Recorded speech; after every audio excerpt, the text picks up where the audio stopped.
상선약수 물처럼 사는 삶. 노자는 말했습니다. 상선약수. 최고의 선은 물과 같다.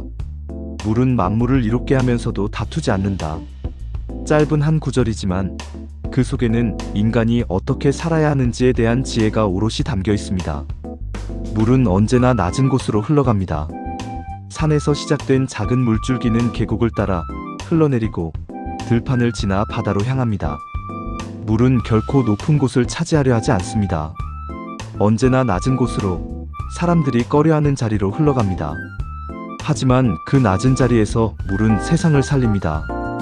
목마른 자에게는 생명의 물이 되고, 농부에게는 곡식을 살리는 비가 되며, 바다에서는 수많은 생명을 품습니다.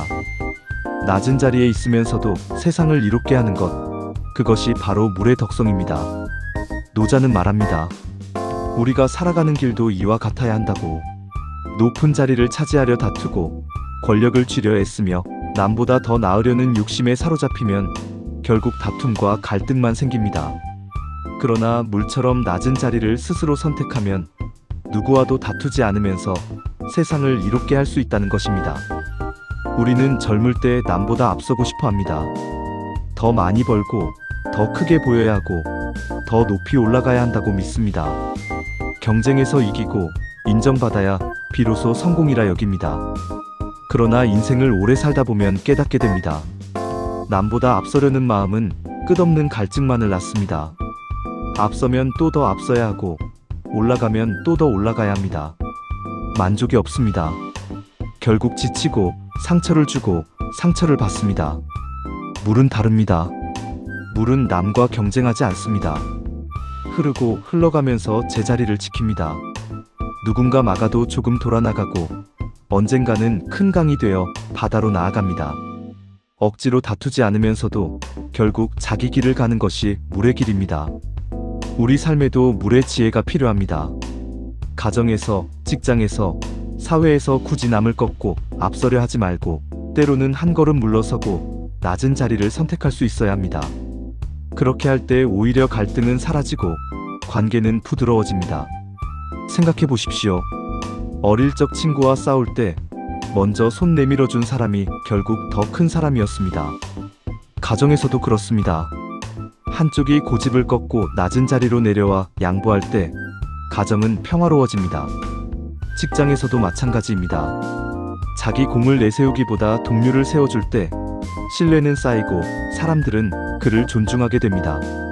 물처럼 낮은 자리에 서는 것이 결국 가장 높은 자리에 오르는 길이라는 것입니다. 또 하나, 물은 늘 부드럽습니다. 손으로 쥐면 흘러내리고 칼로 베어도 상처가 나지 않습니다.